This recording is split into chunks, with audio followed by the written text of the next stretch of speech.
thyself, O Zion, that dwellest with the daughter of Babylon. For thus saith Yahweh of hosts, after the glory hath he sent me unto the nations which spoiled you. For he that toucheth you toucheth the apple of his eye.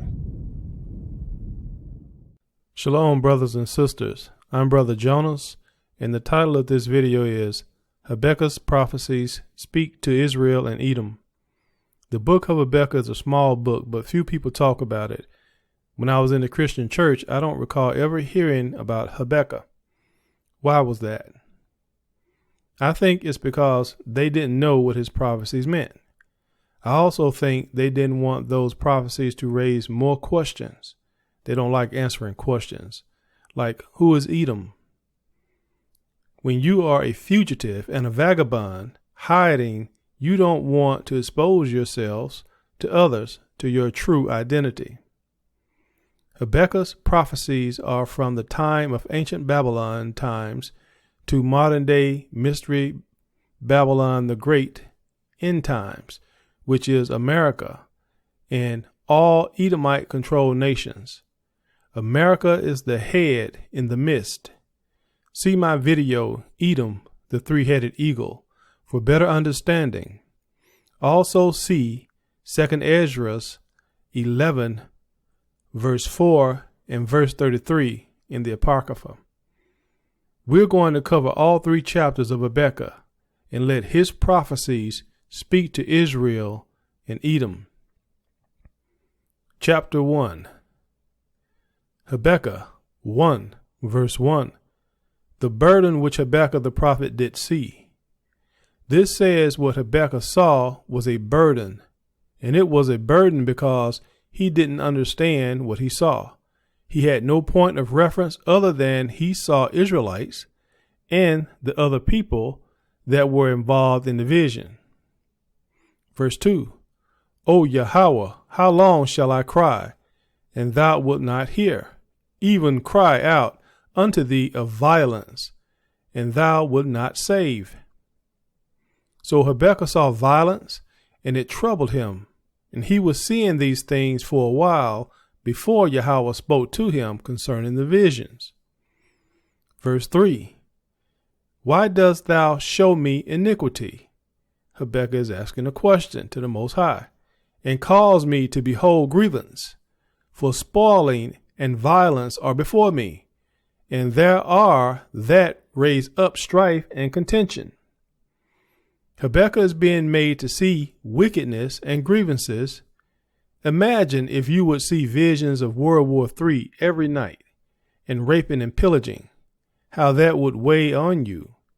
And we today know what modern day warfare and social dissent looks like. It will still bother us even though we know these things. Habakkuk could not recognize these times, and it troubled him greatly. Verse 4. Therefore the law is slacked, and judgment doth never go forth, for the wicked doth compass about the righteous. Therefore wrong judgment proceedeth. So Habakkuk calls it like he sees it, and says the law is slacked, and judgment doesn't exist, because the wicked surround the righteous. Therefore the wrong judgment is at hand. Habakkuk knows that somebody should be punished, but it's not happening. Now, the Lord answered to Habakkuk. Verse 5. Behold, ye among the heathen, and regard, and wonder marvelously, for I will work a work in your days, which ye will not believe, though it be told you. The Most High said, Behold, you Israelites among the heathen. These are the Israelites scattered among the heathen. Consider and wonder marvelously. I am going to do some things in your days which will seem unbelievable. Even though I'm telling you, you will have a hard time believing what you will see. Verse 6. For lo, I raise up the Chaldeans, that bitter and hasty nation, which shall march through the breadth of the land, to possess the dwelling places that are not theirs. They are terrible and dreadful. Their judgment and their dignity shall proceed of themselves. These are not the ancient Chaldeans that are being spoken of here. This is modern day Babylon, Edom. Remember the blessing Isaac gave to Esau in Genesis 27, verse 39 and 40? Thy dwelling shall be the fatness of the earth, and of the dew of heaven from above.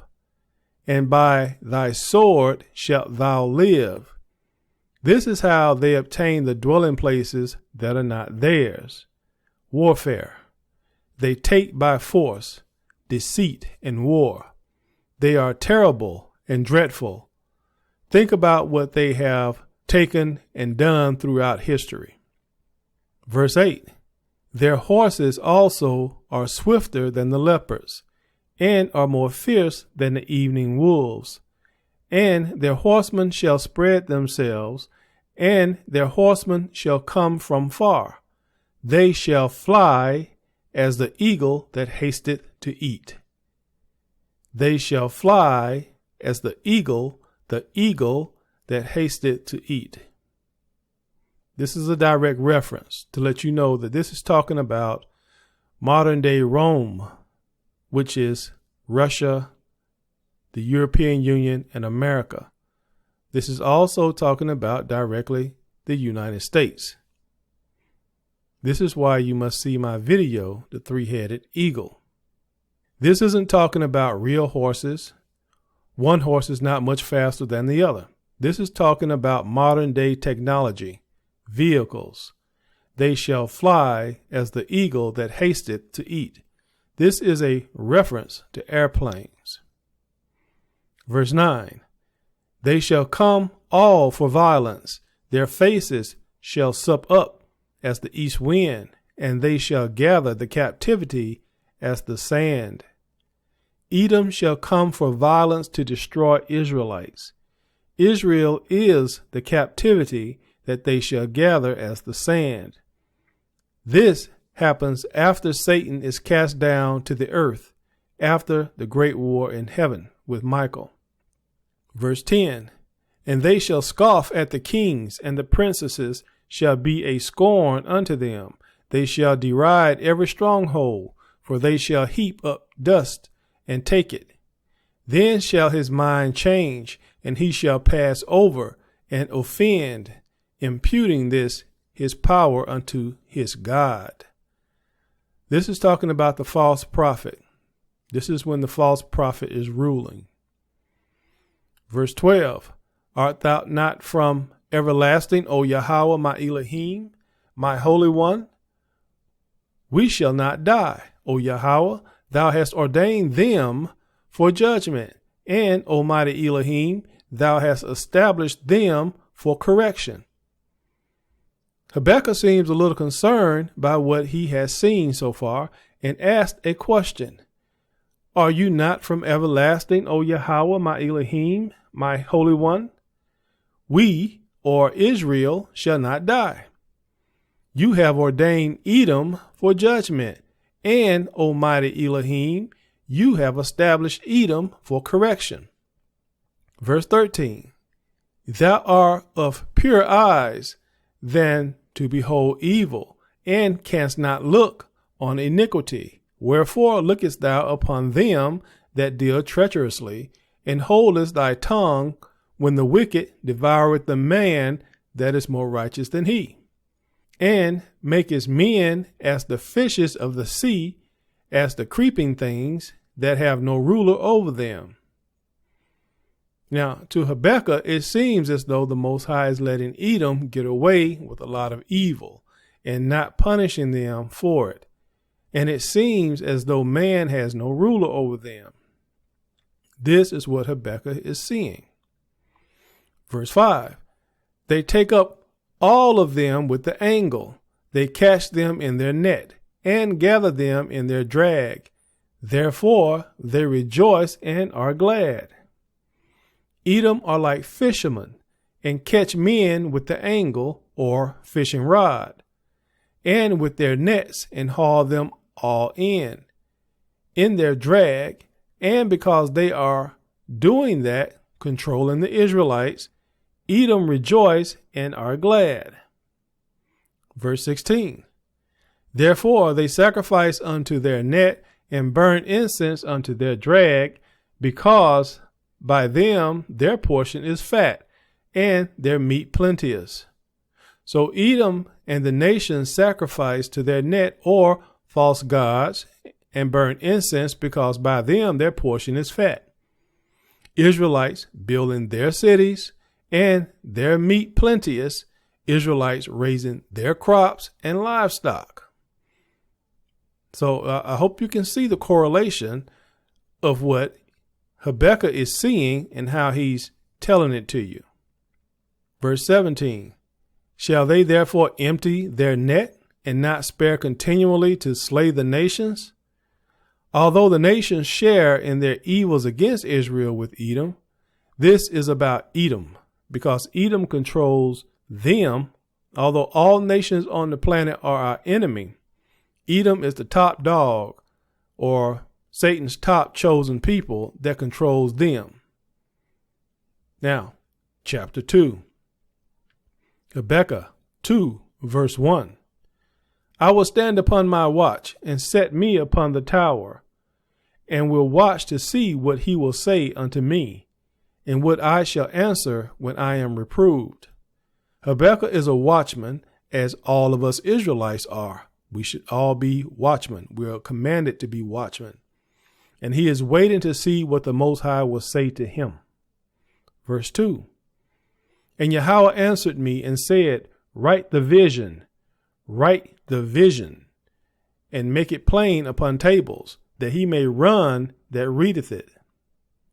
Habakkuk was told to write down what he sees and make it plain so that others can understand it and run when they read it, because this is a warning. Verse 3. For the vision is yet for an appointed time. The vision is yet for an appointed time. But at the end it shall speak and not lie. Though it tarry, wait for it, because it will surely come. It will not tarry. The things that Habakkuk saw was for a future time, our present time. But at the end it shall speak, meaning in the end time this prophecy will take place and not lie. Everything that is written in it will happen. Though it tarry, wait for it. Even though it seems like it's not going to happen, wait for it, because it will surely come. It will not tarry. All things written in this vision will be fulfilled, and brothers and sisters, it is coming quickly. Now, these scriptures are talking about Edom throughout his history and now in our present time. Habakkuk 2, verse 4. Behold, his soul which is lifted up is not upright in him, but the just shall live by his faith. We saw this when Esau sold his birthright to his brother Jacob for some stew with raw red meat in it. Genesis 25, verse 30. And Esau said to Jacob, feed me, I pray thee, with that same red pottage, for I am faint. Therefore was his name called Edom. Verse 31. And Jacob said, sell me this day thy birthright. And Esau said, behold, I am at the point to die, and what profit shall this birthright do to me? And Jacob said, swear to me this day. And he sware unto him, and he sold his birthright unto Jacob. Jacob didn't steal it. Esau sold it. Hebrews 12, verse 16. Lest there be any fornicator or profane person as Esau, who for one morsel of meat sold his birthright. Verse 17. For ye know how that afterward, when he would have inherited the blessing, he was rejected, for he found no place of repentance, though he sought it carefully with tears. Edom, or the so-called white man's soul, is lifted up. This is who this is talking about. This is who Habakkuk is talking about. He is high-minded, proud, boastful, and blasphemous. When you watch TV shows and movies, who do you always see say they don't believe in God? 99% of the time, it's the so-called white man. And they are putting this in the TV shows and movies on purpose because they are showing you who they are. And is not upright, but the just shall live by his faith. So Habakkuk is telling you that this man Edom, or the Edomites, are not upright. They believe in themselves and not in the Most High. Habakkuk 2, verse 5. Yea, also, because he transgresseth by wine, he is a proud man, neither keepeth at home, who enlargeth his desire as hell, and is as death, and cannot be satisfied, but gathereth unto him all nations, and heapeth unto him all people. Edom transgresseth by wine, wine being lies. He is a proud man. The Most High don't like the proud, neither keepeth at home. Edom is in everybody's country trying to tell them what to do, and being a hypocrite concerning human rights. And some of y'all should really be seeing that today. Who enlargeth his desire as hell, as he increases his desires in the land of others, the inhabitants' state of hell increase, and he is as death. Death and destruction follow him to other lands, like his own shadow, and cannot be satisfied. He isn't satisfied until nothing, and I mean nothing, is left to be had, but gathereth unto him all nations, and heapeth unto him all people. We see he has done that. He gathered all nations to the United Nations, which is in New York. He had representatives of all the nations come to his homeland here in America, and he controls them through the UN. And he brought in all people from all around the world to this land we call America. Read the plaque on the Statue of Liberty. Verse 6. Shall not all these take up a parable against him, and a taunting proverb against him, and say, Woe, or destruction, to him that increaseth that which is not his? How long? And to him that ladeth himself with thick clay. Remember, Edom has the Cain spirit brought forward after the flood. Edom has a perpetual hatred for his brother Israel. Take a look at Ezekiel 35, verse 5, just as Cain hated Abel. Edomites killed Israelites just as Cain killed Abel. Genesis 4, verse 12, when thou tillest the ground, it shall not henceforth yield unto thee her strength. A fugitive and a vagabond shalt thou be in the earth. Edom tries to make the earth produce more with technology instead of trusting the Most High. And Edom is a vagabond moving from one place to another, changing from one name to another to hide his true identity, even stealing the culture of other nations like us, the Israelites. All the different nationalities in America are going to rise up against America at some point. Woe or destruction to him that increaseth that which is not his. Edom has used the sword to increase much that is not his. That is the blessing that he received from Isaac. By the sword shall he obtain the fatness of the earth. Habakkuk 2, verse 7. Shall they not rise up suddenly that shall bite thee, and await that shall vex thee, and thou shalt be for booties unto them? This is one of those things that Edom think they are ready for, but Yahweh has a surprise for them. Things will not go the way Edom think they will. And they can look at all the episodes of The Simpsons for clarity in their self-fulfilled prophecies and will not find a solution. Some of y'all know what I'm talking about here, and some of y'all may not. The people will rise up suddenly against Edom, and the Israelites will awake and vex Edom with the truth and inevitable glory that awaits us upon Christ's return, and we will spoil them.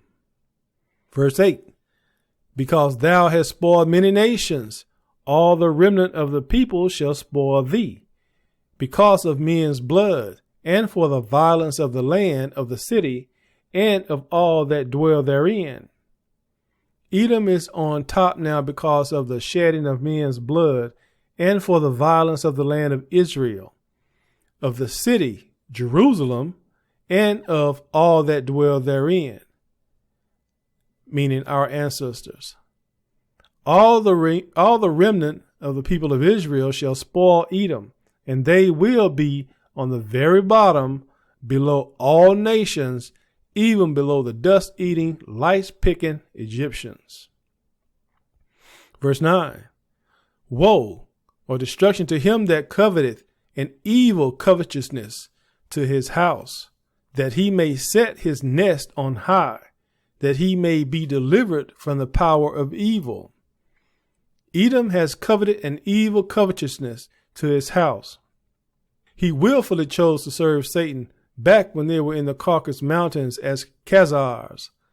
This was just prior to the Dark Ages when Satan altered their DNA. That's right, folks. Satan altered their DNA.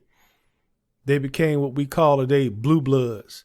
That's why they have this strange blood that's different from everybody else's. This is why they intermarry with only people of that particular bloodline. Edom got progressively smarter during the Dark Ages. After many generations, they were able to overthrow the Israelites that ruled during the Dark Ages. And the Renaissance began sometime around 1453. And Edom, or the heel of Esau, has dominated to this very day. Edom has constructed great wonders of what we call spaceships, and has set his nest or habitation on high or outer space on various planets and moons in our solar system and other systems. He is trying to escape the power of evil that the Most High is bringing on Satan and his angels. But the archangel Michael is ready for the great war in heaven that will begin in the spring of 2021. And none will escape or hide outside of the earth. All will be brought down to the earth. Habakkuk 2, verse 10.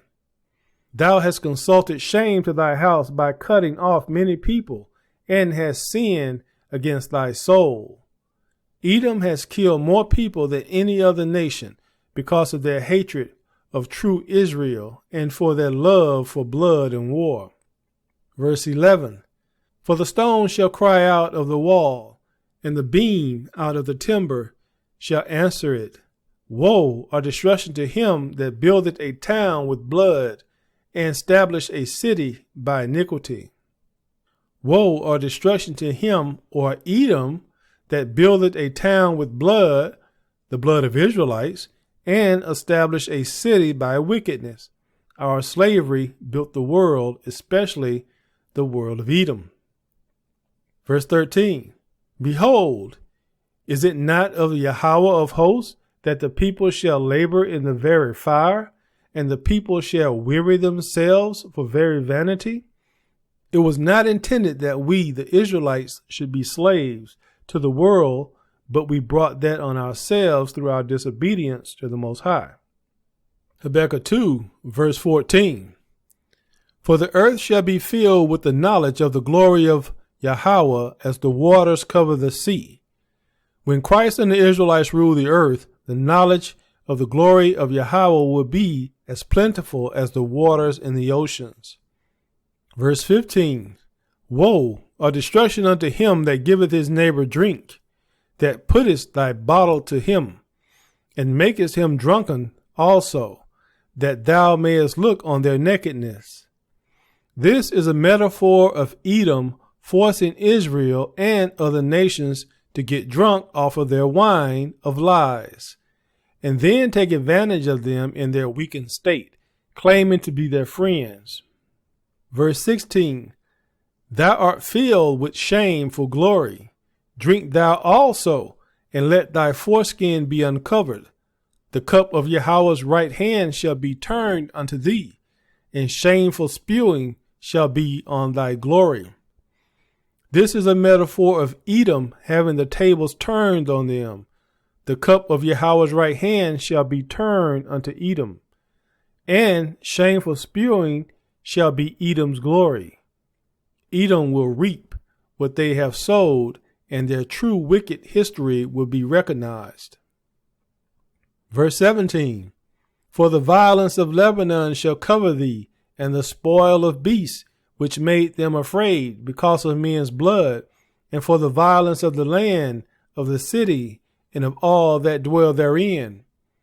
What profiteth the graven image that the maker thereof hath graven it, the molten image, and a teacher of lies, that the maker of his work trusted therein, to make dumb idols? What profit is there in idolatry? You trust it, and it can't do anything except cause your destruction. Verse 19, woe or destruction unto him that said to the wood, awake, to the dumb stone, arise, it shall teach. Behold, it is laid over with gold and silver, and there is no breath at all in the midst of it. Woe or destruction unto him that turned to idols and worship. Remember Pharaoh in the 10 Commandments, the movie, the 10 Commandments? When his son died, he laid his son on the arms of a pretty false stone god and requested the life of his son, and no God heard him, and no God answered him. Verse 20, but Yahweh is in his holy temple. Let all the earth keep silence before him.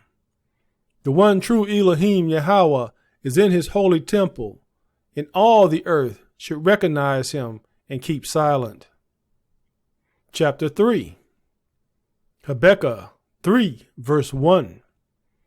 A prayer of Habakkuk the prophet upon Shigionoth. Verse 2, O Yahweh, I have heard thy speech, and was afraid. O Yahweh, revive thy work in the midst of the years. Revive thy work in the midst of the years. In the midst of the years make known. In wrath remember mercy. Yahweh's work is being revived in us Israelites now, and he is making known his word to us, and that we are the true Israelites. We are the rod of iron. His wrath is starting to be felt on this world, and Habakkuk asked him to remember mercy concerning Israel during this time of wrath. Verse 3, the Most High came from Teman, and the Holy One from Mount Paran, Salah. His glory covered the heavens, and the earth was full of his praise. The Most High came from Teman, a region of the Edomites, and from the desert of Arabia, also known as Saudi Arabia today. His glory covered the heavens, and the earth was full of his praise. We know this takes place after his return, because the earth is not full of his praise yet. Verse 4, and his brightness was as the light. He had horns coming out of his hand, and there was the hiding of his power. His brightness was as the light, meaning his spirit is easily recognizable by any that see him. He had horns coming out of his hand. Horns represent power, and Habakkuk see something or see some type of power coming out of his hand, like you see in superhero movies. And there was the hiding of his power. Yahweh is so powerful. Yahushua is so powerful that he had to hide his power or restrain or hold back his might. Verse 5, before him went the pestilence, and burning coals went forth at his feet. Before he returned, the pestilence and burning coals went forth. These are the events of the first 6 seals. No destruction during the 7th seal. Verse 6, he stood and measured the earth. He beheld and drove asunder the nations, and the everlasting mountains were scattered. The perpetual hills did bow. His ways are everlasting. The wrath of the 7 seals and 7 trumpets will destroy the nations and cause the mountains to be moved out of their place, and the hills will be leveled as if they had bowed. Verse 7. I saw the tents of Cushan in affliction, and the curtains of the land of Midian did tremble. The area of eastern Africa where Ethiopia is destroyed, and the land of Saudi Arabia will be in great fear. Verse 8. Was Yahweh displeased against the rivers? Was thine anger against the rivers? Was thy wrath against the sea, that thou didst ride upon thy horses and thy chariots of salvation? Habakkuk asked Yahweh, was he displeased with the rivers? Was he angry with the rivers? Was his wrath directed at the sea? Habakkuk asked these questions because the rivers were made bitter or poisonous by wormwood. You'll find that in Revelations 8:10 and 11. And all life in the sea died. And you'll find that in Revelations 16, verse 3. Habakkuk also asked these questions because he also saw the horses and chariots of salvation, ships or UFOs, coming to deliver Yahweh's people. Verse 9.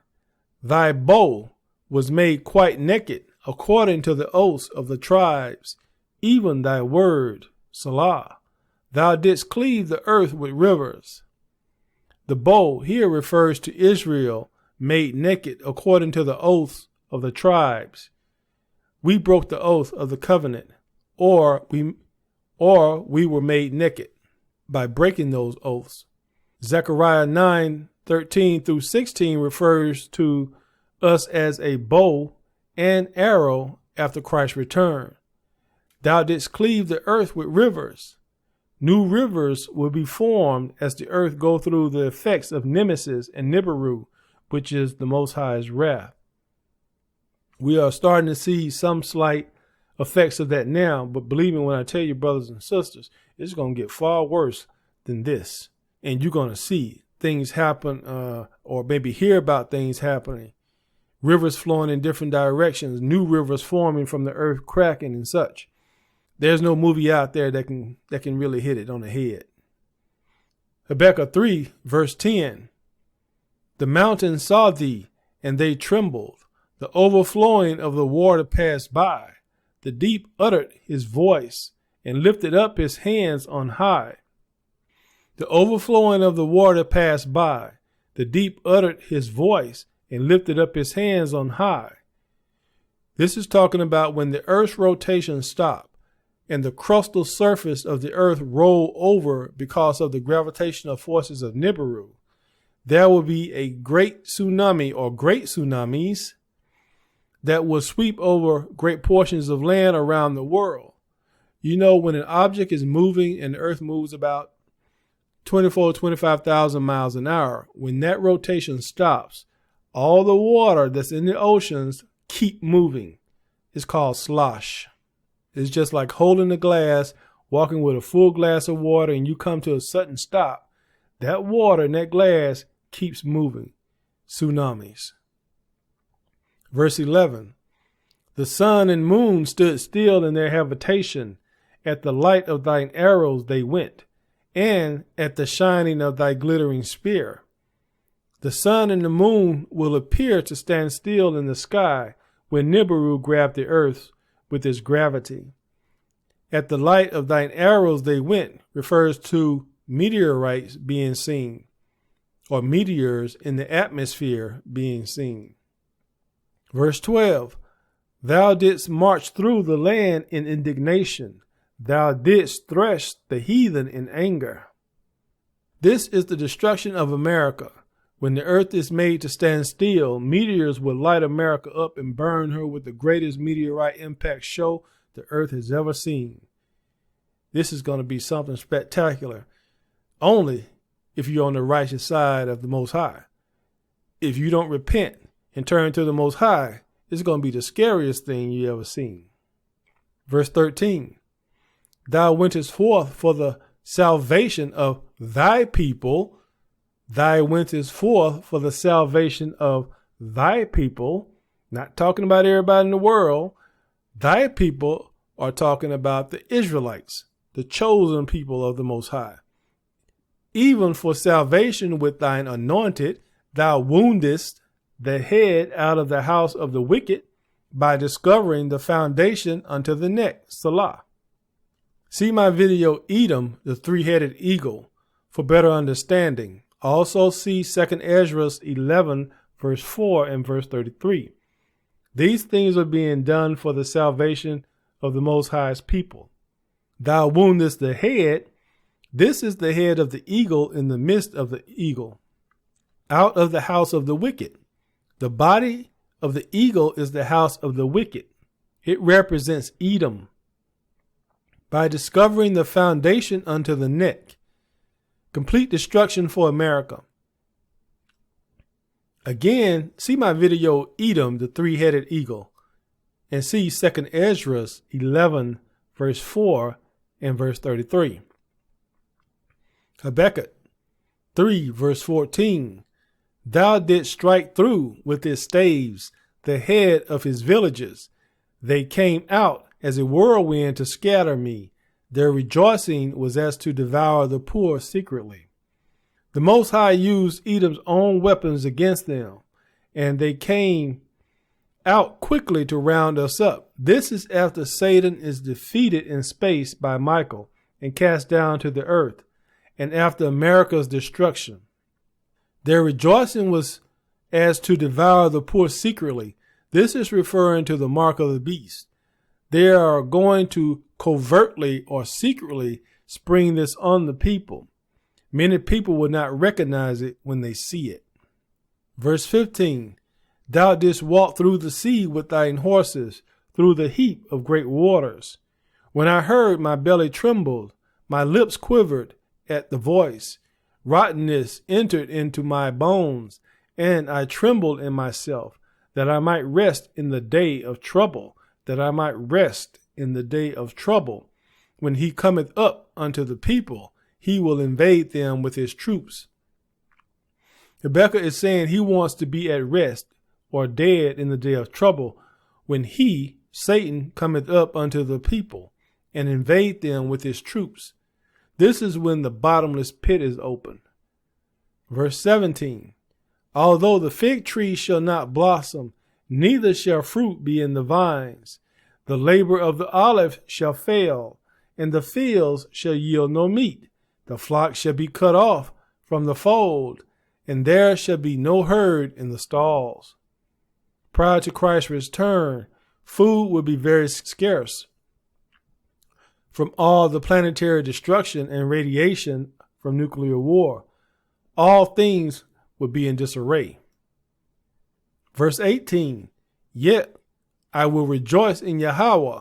I will joy in the Most High of my salvation.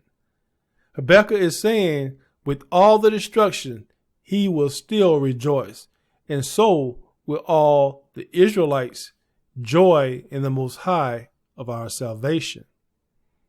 Verse 19, Yahweh is my strength, and he will make my feet like hinds' feet, and he will make me to walk upon my high places, to the chief singer on my string instruments. We will be of newness of body and spirit, and take our place above all people, as the children of Yahweh, the body of Christ, and no nation and no man can argue that. Peace is real. TikTok.